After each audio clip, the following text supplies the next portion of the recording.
the game of life, come on, bring it, baby. Some are chosen for greatness, while others can only watch. Tarik Skubal's The Tigers' brightest star. A lot of people in this city think you're not earning your keep. But to one fan, he meant so much more. A fan. Watch out for me. I'm the sharpest guy in town. People are scared of you. Who never stopped believing. I know what he's feeling. Hit a bad patch. We all hit bad patches. Always watching. Locker room. Waiting for the chance to be a part of his life. You asked it around, you might be around my face. It's gone. What are you doing? What are you doing? Come on. That is not paid for by them. That is paid for by the people of Detroit. You might qualify them, Mel. I'm not qualified for this job. Let me tell you something. You want to go right now? Okay? You want to go right now, Al? All right, it is the soul of Detroit. No ML Elric. He is still on vacation, sending pictures of the beautiful Lake Como area of Italy. No Sean Windsor today either. Sean Windsor is out in, I guess, Chicagoland covering the Big Ten Media Days as football season's right around the corner. So those two guys are off. Catch all their stuff, of course, in the Free Press, freep.com. But that open is from the movie The Fan. And I'm wondering if our guest has ever seen the movie The Fan. But let's see. How do I introduce our guest? I think people know who it is. Well, actually, why do I even tease it? Because you've probably seen the picture. You've probably seen the title. Our guest today goes by many names. I've called him the most intense person I've ever met. Right? Correct? Are you the most intense person I've ever met? You tell me. I think probably. I don't know. I'm not proud of it, but I am how I am. So I'll take it. You know? Exactly. His name is Josh. He goes by Josh. He goes by, I guess, Tiger Superfan. Skubal knows is the handle on Twitter, so we'll talk a lot of Skubal today. But I think a lot of people simply know, he's holding up his shirt, Skubal versus everybody. Everybody simply knows him as Teebs. Teebs. Welcome, man. Teebs. You are the Detroit Tigers super fan. I think everybody knows the story. Anybody that watches the games has seen you, right? Yeah, I assume at this point. I feel like you make pretty much every single broadcast. My number one thing is being humble. So, you know, like I'm so pumped to be on here, and shout out to every fan of Drew and Mike's show, the best radio show ever since the 90s. Everyone knows, right? Start rocking now. And the soul of Detroit. But yeah, of which you are a listener to. Oh, yeah. I listen to every episode, man. I love the soul of Detroit. One time I bought 33 hoodies and just gave them to my friends because I was trying to, like, instead of doing like a donation, I was like, I'll just buy a bunch of merch. So, yeah, you remember. It was sweet. I appreciate that. That's 5 years ago. That was right when I started my Tiger stuff. Yeah. Well, and so that's the thing. I want to do a little bit of the backstory here because I think you really blew up. Well, obviously 2024 when the Tigers made the big comeback. The catchphrase of "Don't let the Tigers get hot," right? Yep. That was the big deal. Yeah. But were you making signs and doing stuff before that run when the Tigers really sucked? Yeah, you know how like COVID changed everyone's lives, and then we had to be 6 feet apart and stuff. Yeah. So unfortunately, I remember all that. Yeah. When the Tigers started playing, well, they played in 2020, but there were no fans. That was like Skubal and Mize's rookie year, so there were no fans. And then 21. They had fans, but barely any. But that's when I just went with like a couple buddies. There was like 4 of us, and there was nobody there. So I was like, "Oh, we'll sit right behind the dugout." And it just so happened we didn't mean to, but we realized we were on TV every time a right-handed batter was up. And then Gibby was doing the broadcast then, and he saw me. I was wearing like a Pistons shirt. You might remember that. I don't know if you do or not. Vaguely, but, yeah. Yeah, but and then there's a local radio guy I went to high school with. His name is Justin Rose. He no longer does stuff, but he's a great guy. He retweeted it or something, and then that kind of went a little viral, but that didn't really matter to me. What happened was in 21, like I said, there's barely anybody there. As people know, like Miguel Cabrera, like struggled at the end of his career, so understandably so. Every fan has the right to be a fan however they want, and if you want to boo, that's okay. You know, like do what you want. You pay. You really though. You know, you. No, I know. Not everyone is I'm a fan. I get it. The same, and I respect that. But everyone was booing Miggy, and I was just clapping, cheering because that's how I am. I'm positive to a fault or not, whatever. You know what that is kind of interesting because I never really thought about that. You are amazingly positive. Yeah, I've been being called out on it lately. Why? Because the Tigers kind of... No, you manifest what you think. You. I don't want to say you wish things into existence, but you make things into existence. You know, our time on earth is short, and life is what you make it. Home is where you make it. You know, that's funny because your day job, which kind of allows you to do a lot of these Tiger games because you don't work in the summer, you're a teacher. Yes. And I think that would probably surprise a lot of people. But then again, knowing you and knowing how positive you are, I guess I'm not. You teach middle school? Yeah. Is that what you do? Yeah, it's awesome. So I get to the same way I acted at the Tigers game. I act at my job because I teach gym now, but I used to teach math. Oh, really? But that was really fun too because then I'd be all like, Did you use baseball when you were teaching math? No, I didn't go all nuts with the baseball until this moment happened with Miggy. Right when that thing happened with Justin Rose and that same time that I was talking about. Do your students, the middle school students, do they know that you're this Tigers fan? You're the Skubal, you're Teebs. Do they know that? Yeah, it's a great question because I was terrified for them to know that. Oh, I remember. You did not want me to ever say anything that you were a teacher. Until I got on the field in 2024 when we made the big comeback, 0.2% and all that. Mm-hmm. Never forget, hashtag never forget. And that point I just said, whatever, the cat's out of the bag now. And then I never wanted to do any social media stuff because most teachers, I'm saying this is a part-time podcast teacher at a middle school as well, so we can bond over teachers. Yeah. By the way, love middle school students. A lot of people I know, they're like, I would never. They're the best. They're they fun, man. No, they are. They're fun. They're like just like me. They're fun. They can be punks, but that's all right. Correct. I think you have to have a certain attitude. But they're so like. But a lot of teachers do not do social media because of that very fact. Yes, they don't want the students to see them. Correct. So has that been a challenge then? Or yes, absolutely. I mean, are you living this dual life where you're a teacher but no?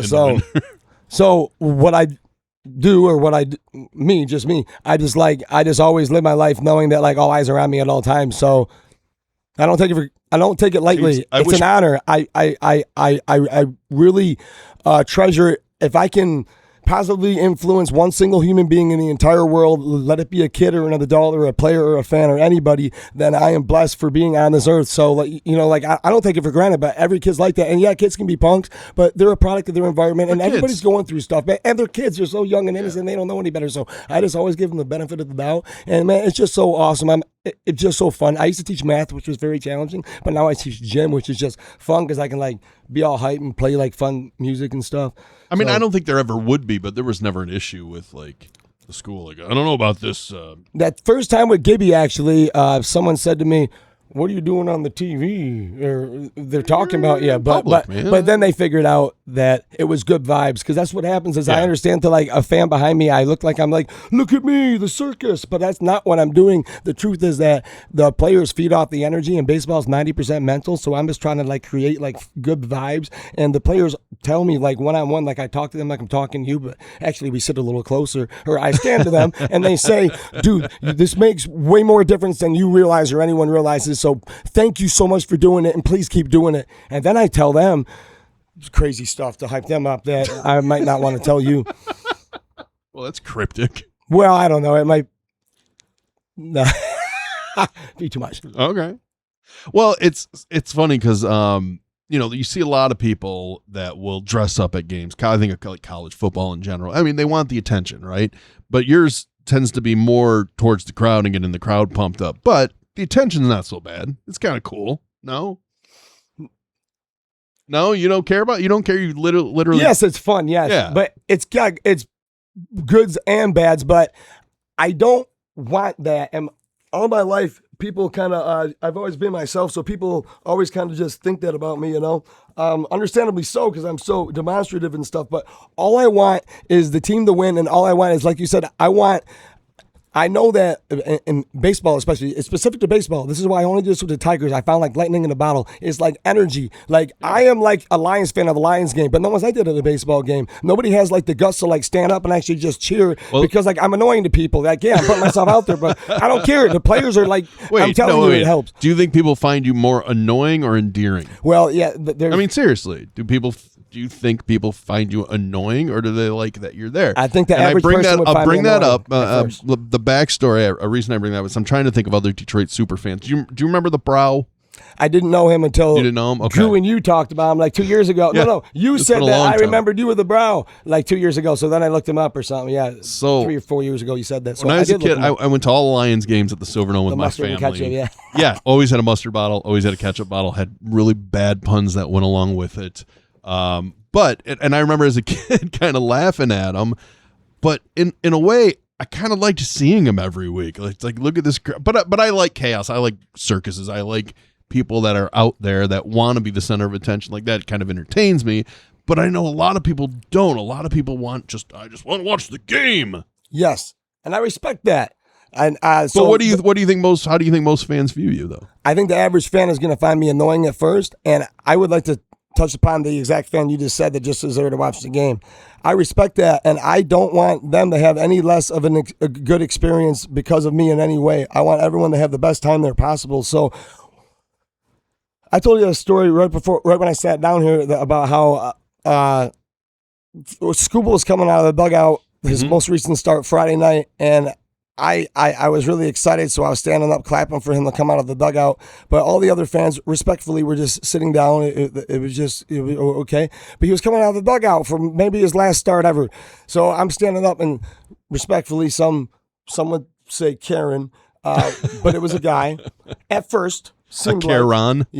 Said, sit down. And I'm fired up in that moment that, like, I've been doing this for 5 years, and it's all about, like, this moment. This is the moment. Like, we have to win that game, and it's Skubal's last start. So anyways, I go, stand up, and then I got that Teebs energy. So I said it so ferociously in that moment. Well, it probably came across negative because of the intensity. Yes, and especially, but he was combative, So then, like, a couple other ladies in the next room are like, no, you should sit down. So it's like, okay, so I sat down the whole time. And then, but I don't like having bad vibes with anybody. So of course, like probably like 10 or 12 seconds after that, I went up there and I just talked to him, and smoothed it out. And then like halfway through the game, I went up to go refill my water bottle, and his wife saw me, was like, oh my God, give me a hug. My husband's your number one fan. He did a complete 180 on you because he realized you really are in it just for the win and just for the team. He realized your heart is in the right place. He just assumed things about you because you look like such a ridiculous idiot, which I do, and I may or may not be. Yeah, I am. It's all right. So what, man? Who cares? I think all of us should have a little bit of a ridiculous idiot in our attitudes. Did the players feel that way about you, or the players like, oh my God, this guy's, I mean, the opening of the show today was from the movie The Fan. De Niro. Did you ever see The Fan? Yeah, I love that movie. I love it.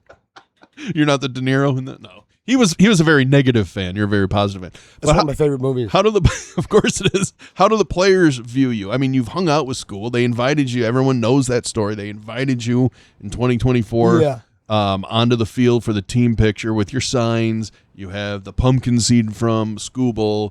But do you think there was ever a time where they were kind of like, I don't know about this guy? Yeah. Like, what's your relationship with the players? Yeah. Well, I'm going to go on a bit of a rant, but I'll be brief. That's all right. Is like I said, when that COVID happened, and so then I went to a game, and then everyone was booing Miggy, and I was cheering for him, and everyone started telling me he sucks, shut up, sit down, stop cheering for him.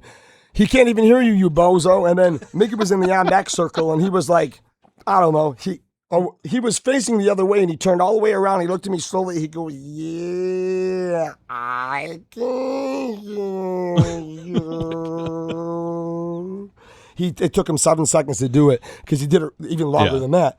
That was a time warp. Of course they can hear you. It's baseball. Baseball and basketball they can hear. So the whole crowd gasped, and they're like, do you know him? I'm like, no, but they hear us. So let's go. So from that moment on, that's when it all started for me. Like a light bulb went off in my head. Like, oh my gosh, in baseball, the players hear you way more than basketball or football or hockey. And Miggy, to me, it was the GOAT, is the GOAT, him and Scoob. So anyways, that's when it clicked for me. And so then I started going to more games then, but then I started interacting a lot with the players. And yeah, they were at first like, what's going on? Like, for instance, Brandon, from the glorious Drew and Mike show, Drew Lane show. Rest in peace to Mike Clark, the best. Plain Mike or Plain Man, yeah. Plain Man, yeah. I got you. Oh, shoot. Now Focus. Yeah, shoot. What was I just saying? About Skubal. Oh, yeah. So then I started interacting with the players. I don't know. I lost my train of thought. Well, okay. So how's your relationship with the players is good. How about your relationship with security? Do you have a good relationship with security? Oh boy, you look very pained about this question. Okay, no. I said Brandon had the torque. So Brandon, that's what made me think of it. Brandon took all these pictures of Torkelson when he was a rookie and photoshopped a wrench into his hand instead of a bat. Mm-hmm. Yeah, so he sent me all the pictures, and that's when I started making signs. Yeah, because I was like, dude, I'm gonna go to this game and I'm gonna show the torque wrench sign. And I'm not a betting man, but I put $20 on me, and I made Brandon a $20 bet. Yeah, for like his birthday present, just for once. Torque to win Rookie of the Year. So it was like our quest. So I made all these signs that said torque wrench, torque wrench, torque wrench. So then Torque first sees me and he's like, oh, what's this torque wrench, you know? And like, so him and the other players were talking, and then I just go, Torque. And that's where the Torque chant was born. I was like, Torque. Torque. So next thing I knew, all the players started doing the Torque thing with me. This is like 4 years ago. Then next thing I knew, I don't know. I was walking back to my vehicle after a game like 4 years ago, and I was walking out of Greektown, and Skubal just happened to be walking in. He walked up to me. He goes, I know who you are. And I didn't say anything. I don't know what to do. And he just hugged me for like 3.5 seconds straight. Ooh, yeah. And love. then, so ever since then it was on, and and then like a couple years ago, right before, I don't know. So then it was cool. Security, gets mad at me over the But they know security has to know who you are now. But so people that don't know too, you bring a lot of signs.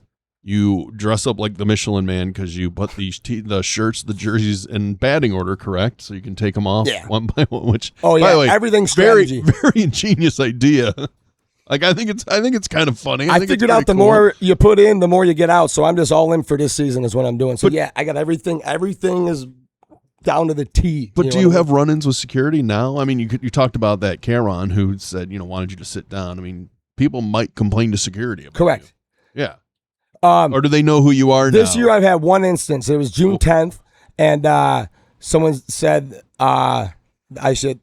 It rained, and I was doing the hitting the keys thing, and it was splashing the person next to me. But they were putting all this food on top of the dugout and stuff. You're not allowed to put anything. Not supposed to, no. Yeah, so they were breaking the rules. But anyways, the security was just doing their job. Tony. So I did sit down the rest of the game. The next game, the first batter we strike out, and I hit the keys, and I'm sitting down. Skubal's in the dugout. He turns around and looks at me like this because he knows I'm going to hit the keys, smiling. And I'm sitting down hitting them, and he goes, what are you sitting down for?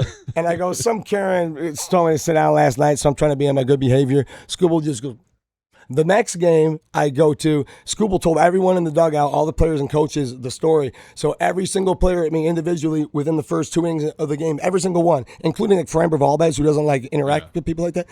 Framber turns around at me and goes, get up. You know what I mean? Because the players feed off the energy and the fans don't see that. And so anyways, the more games I've gone to, the security just eventually slowly knows me. But all I do is I follow the golden rule. I treat them the way I would want to be treated, and that's it. It's a very simple way to live life, a very appropriate way to live life. Yes, sir. Let's get into Skubal now, right? There's a lot of talk about trading him, not trading him. I feel like a lot of the noise is about trading him because that creates print for people to read stories. I don't think the Tigers really know what they're going to do, honestly. I mean, they have, I think, till August 1st is the trade deadline. 3rd. August 3rd? It's the 3rd. So okay. I was thinking Monday. Yeah. It's a week from today at 6 p.m. So we have like 1 week and 3 hours. Are you going to be devastated if he's no longer a Tiger? Yeah. Are you going to change your Twitter password from @SkubalKnows? I never planned on doing a Twitter or Instagram with Skubal Knows. It was all because of Skubal. So I'll worry about that when it happens. Until then, we put it all. We're all in, baby. Let's say he's traded to the Yankees, and he returns. Are you going to buy a Yankees jersey with Skubal on it? Yeah, I'm ride or die for that guy. But people, say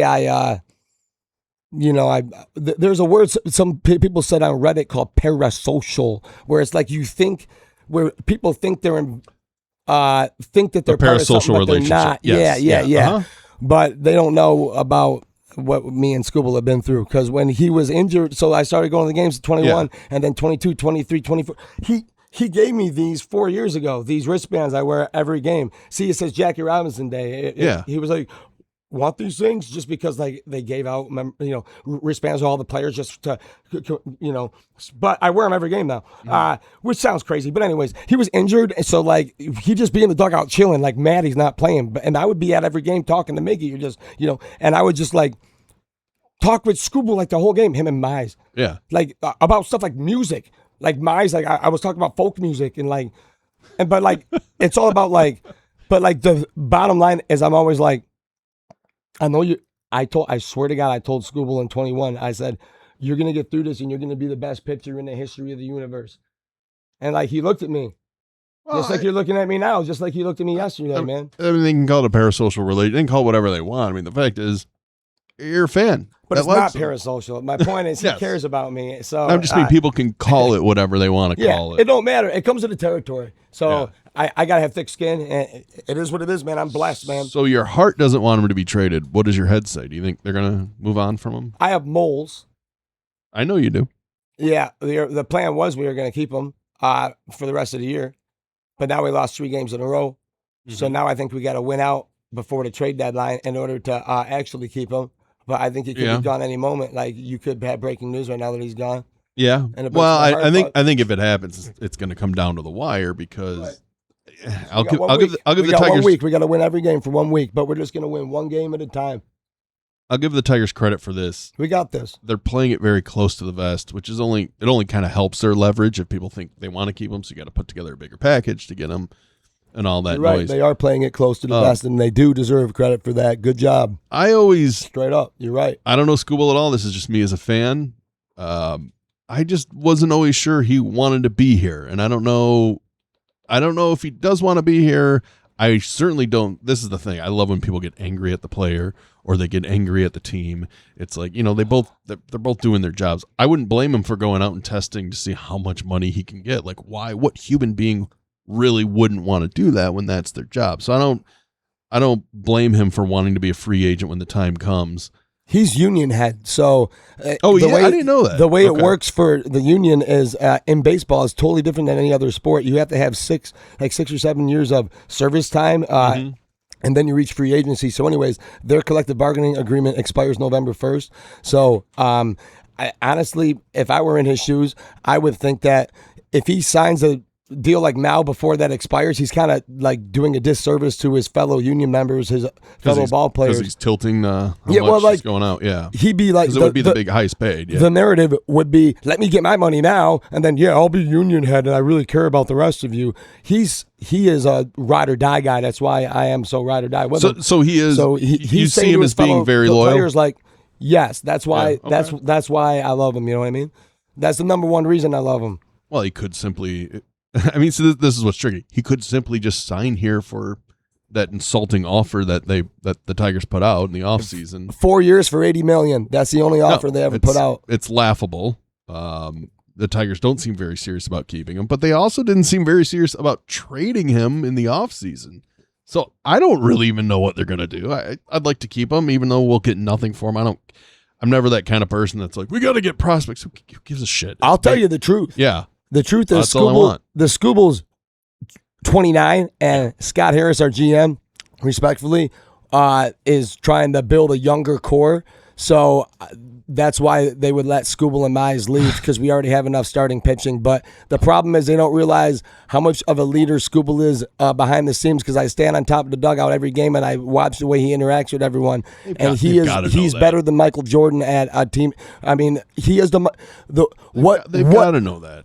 I will say this: what Michael Jordan is to basketball, what Barry Sanders is to football, what not to baseball. I'm talking about to his teammates. To his teammates, he is that of that. Well, I mean, there is also the fact that he's the best teammate. Is what I'm saying. He's the best teammate. He's also a draw for the fans. I'm not saying he's the best basketball. Let me be clear, please. I'm not saying he's the best basketball player. Yeah. I'm saying he is the best teammate. Yeah, he is like the cream of the crop in terms of just teammates. Like he rides or dies for his teammates. It's like wasn't they always said about, was it Antonio McDyess with the Pistons? They always said that about he was just the ultimate team. I think it was McDyess. Oh, whatever. I digress. I love that guy, man. I got his jersey. Guess what? Oh, I would wear it to the game tonight, but I already brought all my stuff in my Jeep, so I'm going straight to the game from here. How many jerseys do you own? I don't got a number. I don't know. Approximately. I have no idea, Mark. I'd be lying to you. I don't know. Okay, what is your budget? Well, how many do I wear to a game? Everyone always asks. So it's usually about 50.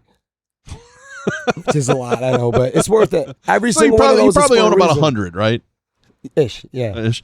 What is a budget? Do you have season tickets or do you not have season tickets? I used to take it one game at a time until this year because up until you wanted to be guaranteed that you would have those seats for the playoffs. Gotcha. Last year in the playoffs, I could not get a seat down by the dugout, and it drove me nuts because last year I went all in 2025, but I couldn't get a seat by the dugout. So I said, "Oh my gosh, what am I going to do? Skubal's only got one more year in Mass." So this year I said, "Okay, what am I going to do?" And they said, "Well, you got to get a season ticket." I said, "Okay." So I looked into it. So I bought one single half seat. All they had because I needed front row, and they don't have seats next to each other in the front row. There's just one. Well, I don't want to give away my I don't want other people to start looking at the same tickets I do, but I'm the only crazy person enough to start going by.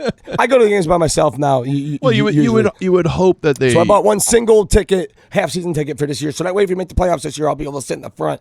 And that's, okay. And I'm telling you, Major League Baseball playoffs are like a crapshoot. Like anybody can beat anybody, and like all you gotta do is get in. And I think that we have a better chance with Skubal in 26 than let's say we trade Skubal, and let's say then we're great in 27 or 28, 29. I think our chances in 28 without Skubal, 29, 30, 31. I think the best chance we have to actually win it all is this year with Skubal because we got Skubal. And I know Skubal can only pitch 6 innings. That's fine. That's 6 playoff innings of shutout baseball, and that's the difference. Exactly. He's a shutdown so starter. You keep him this year, and you re-sign him for anything, for everything. I mean, you look at a best of 5 or best of 7, and you pretty much count that as a win if he's starting. I mean, that's just how you baseball don't count works. anything for anything. Well, but yes. But yeah, that type of energy. You would look at that anything going, of course, but you would look at that going in as a win. Exactly, they would be favored when he is pitching. Yep. And to that point, I've seen people say, you know what, they're not going to win the World Series. They're not a World Series roster, so just trade them and get what you can.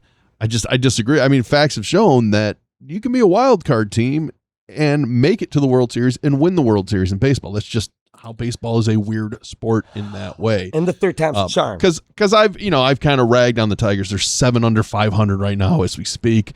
But the weird thing about baseball is they're only 4 games out of the playoffs, even though there's 7 games under 500. So you're right. We have 2 months to make up 4 games, which is very, very doable, especially with the way they've been playing. You sure about that? With the way they've been playing. So I don't know. Anything can happen. Yeah. Anything else you want to? How is your relationship with the Tigers front office? Do they know? Are they annoyed by you, or do they accept you? Like, what's your take on that? The front office I haven't had contact with, but owner's kid or the Illiches? Yeah, I made a public, Skubal Knows account like a year ago because I was like, whatever. And then the owner's kid found me on there like over the last winter. So we started texting and now we text a lot, man. And he's like, so we sat together for like 4, 5, 6, 7 games this year that's already. Cool.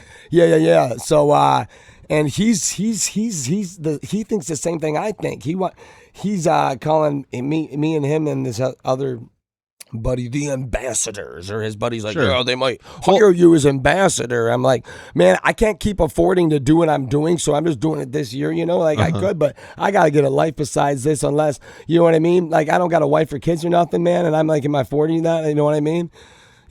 So are you going through a midlife crisis?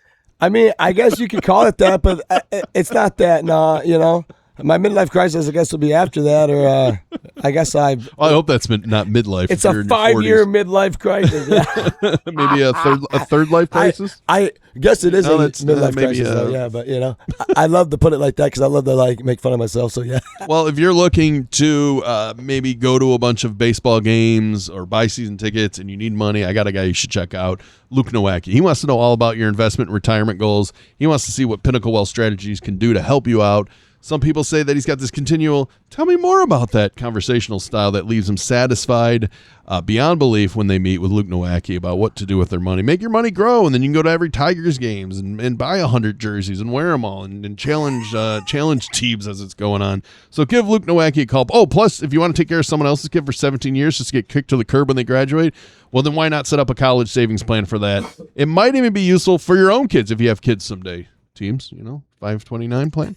Call or text Luke Nowacki at 248-663-4748. Get yourself a crumb from the pie, and when you call Luke, he will make it all about you, sweetheart. Securities and investment advisory services offered through Mosaic Wealth. Inc. member FINRA-SIPC. Mosaic Wealth. Inc. is separately owned, and other entities and or marketing names, products, or services referenced here are independent. Mosaic Wealth. Inc. Are you a soccer fan?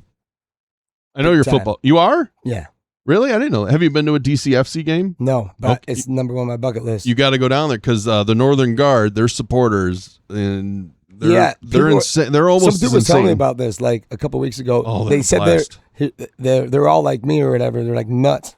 They're insane. And once again, the environment there, they light off flares. They got signs. But I'm a Tigers guy, you know what I mean? I put so much energy into the Tigers, Mark, that I'm just all into the Tigers. So, like, whatever else I would be doing besides Jack White concert, I'm just doing all Tigers, you know what I mean? Because I figured out the more I put in, that's how life is. Like Kid Rock said, like, you get what you put in, and people deserve. I love soccer. I love football. I like, people think I don't like baseball. I do love baseball.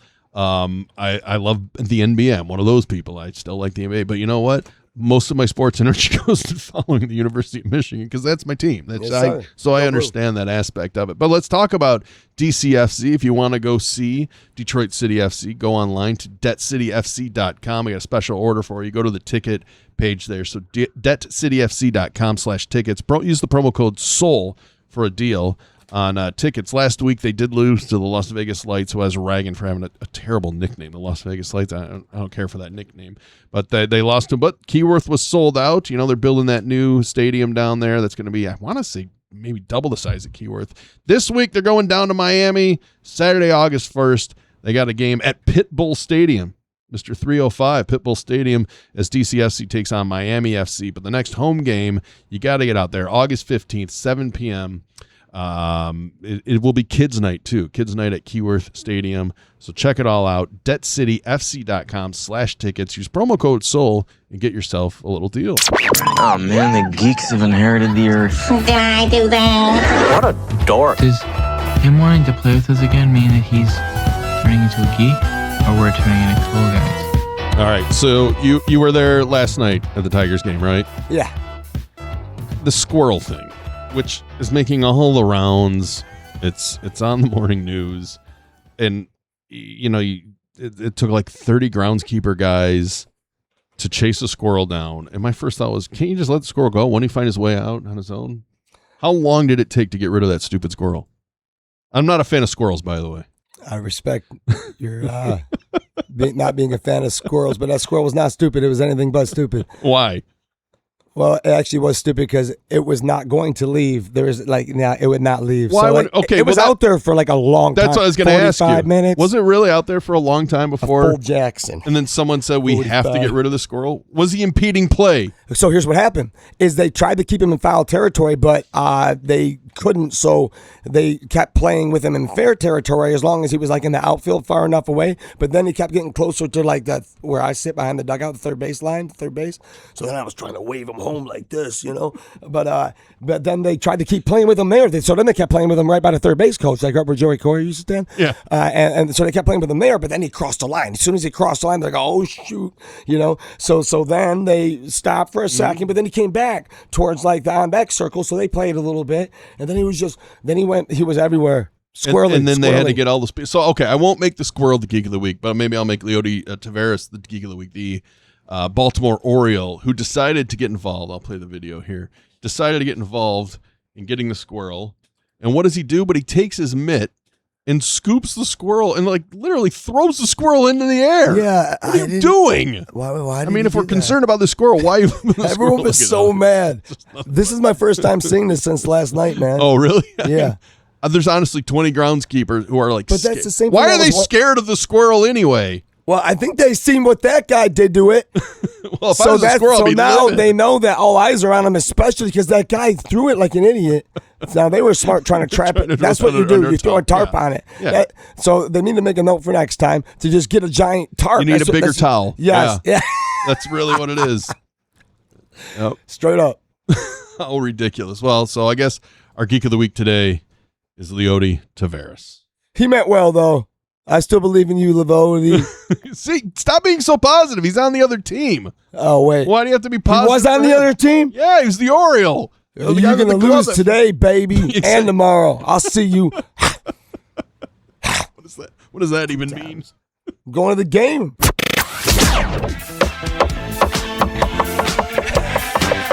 See you again. There's an all-night party in room 7609.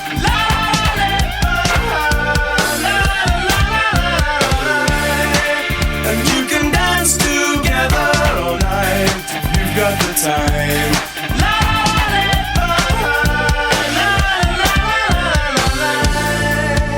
All right, room 7609 brought to you by the Kaju Cafe. You ever go to the Kaju Cafe, Josh?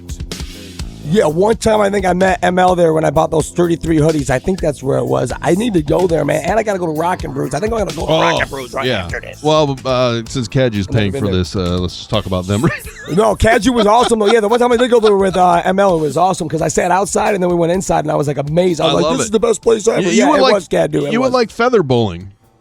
I always want to check it out. I need to do it sometime. Yeah, feather bowling, steamed mussels, lots of Belgian specialties, burger sandwiches, pommes frites, live music, more than 3 dozen beers from Belgium, all at the Kaju Cafe. That place is awesome, seriously, because I did go there, and that was where I met him when I bought those 33 hoodies. And so we sat outside. It was awesome. And then I went inside, and it felt like it was very gnarly. It felt like a whole other universe. I was like, it is. It's great. It gave me that feeling of like, this is the best place ever. I kind of feel like you're in a different country. Like to tell you the truth. Matt Farley said on all those songs, like, this is the best place in the world. It's got that type of energy in there.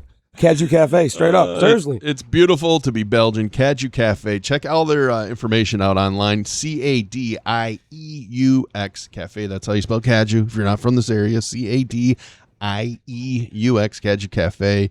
And you can find their whole lineup of music and what's coming up down there. Now, for room 7609, we're going to stick with the theme Elric's been doing, which is songs that sound better live than the studio version.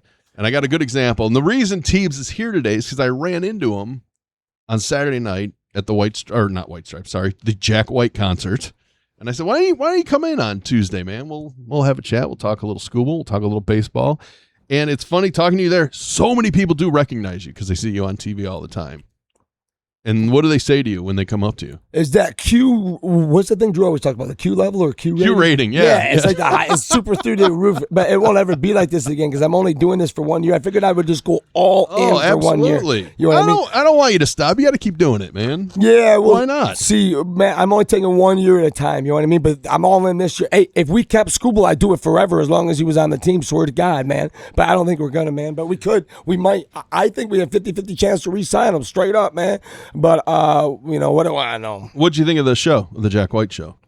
It was amazing. It was like probably top 3 or 4 or 5 concerts of my entire life anywhere because I'm a big Pie Knob guy to begin with, and I'm a huge Jack White fan. And my seat was awesome, man. And it was just amazing, man. I realized that he's like my dad loved Bob Seger growing up and seeing Bob Seger like Pie Knob, like something to that because the hometown boy. I realized Jack White's like the modern. Jack White is our day's like modern day like Jesus. You know what I mean? I could listen to him play guitar for hours. I mean, and that's why I think he is better live than he is on. He's amazing. I mean, I love his albums. Don't get me wrong, but just live is just such a difference. The energy was nuts. Funny. It was nuts. Brandon was saying he's kind of sick of Seven Nation Army, and I'm like, I heard him say that. I get it.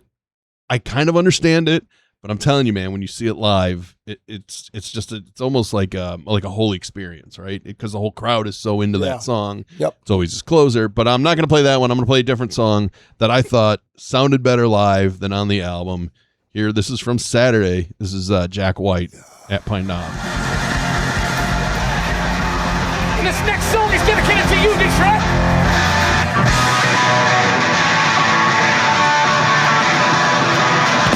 Fell in love with a girl. Fell in love once and almost completely. She's a love of a girl. Sometimes these feelings can be misunderstood. But she tries to say something well, but that's the plan. My heart's the picture. I'm gonna kiss it from the different side. But they said if I'm don't consider it cheating now. But it's hell of a girl. When I'm wrong for the paper, ask for people.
There you go. Jack White from July 25th. Pine Knob, Fell in Love with a Girl. The first that was their big breakthrough hit for the White Stripes, Fell in Love with a Girl. And of course, that whole concert is streaming on a website, Nugs. I think it's nugs.net or nugs.com. Check it out for the White Stripes. So that's room 7609. And so you're going to the game tonight. Anything else you want to plug? Any socials you want to plug? You asked my favorite thing, and I said it's the way Skubal leads the team, but actually it is like the way that I like Skubal and the players interact with me. Like yesterday, Skubal was just looking at me because he knows everything's going on. Oh, maybe he knows he's leaving. And he's worried about you. Correct. But he yes. And he was waiting to see what sign I got. And I had this sign that says, do the K-Dare shuffle, because every time K-Dare Montero crosses over third base, he does a shuffle. So anyways, I found it. And then he'd laugh. Like, I make him laugh, Like yesterday when I got on the squirrel thing, I was wearing his Seattle College jersey. And when he first saw it, he smiled bigger than I've ever seen anyone smile in their entire life. How many people know that that's where he even went, much less, you know? But maybe you have to have deep knowledge to know that. But anyways, it's like, we're not friends, but we're friendly enough that we hug, Sure. So, like, my point is when people, like, talk bad about him and say stuff like he doesn't want to be here, and I know the truth like is me? Whoever, everyone, and say but if people say stuff like he doesn't want to be here, they don't know that, and I do know that he does want to be here, let me rephrase that. Matters. It's not that he doesn't want to be here, but I would not begrudge him if he wants to see who else wants him. No, I think of course. that is the nature of both things are true. Human beings right. in general, but especially in sports. You want to see what your value is. I think that's totally normal in that. But I'm saying there's still a 50-50 chance when that happens that he'll come back. But I just love hyping up the boys. Well, I'm glad you came in today. I know it was quite the adventure. The whole team. It was quite the adventure getting you in today. Yeah. You were only about 2 hours late because you overslept, which doesn't seem. I don't believe that you ever sleep. That's kind of amazing. That's the whole problem. That you actually slept, but. Don't make this your last year. Don't do that. Keep it going, man. People I appreciate it, man. We'll see what happens, but it ain't about me, man. It's about the team, and we ain't done. Well, right now it's about you, though. I think you enjoy doing it. I think the fans enjoy having it. So yeah, I guess it is about me on this podcast. And exactly. Thanks, man, you're the guest, me, man. you idiot. I love this podcast, and I love you, Mark, and I love Drew, and I love everybody, Drew and Mike Nation, man. All right, you want to take us out? Do you know the outro? What does Sean always say? Cyrus. Yeah, Cyrus, play us out. Can you dig that? Can you dig it? Can you dig it? The star. You like baseball? Well, I'm not obsessed with it or anything. At least you're not one of them die-hard, baseball fans. Why's that? Because those guys are losers. And the fan. Destined. How do you think you got out of that slump? I just stopped caring, man. You stopped caring? To share the spotlight. Now do you care? The Soul of Detroit.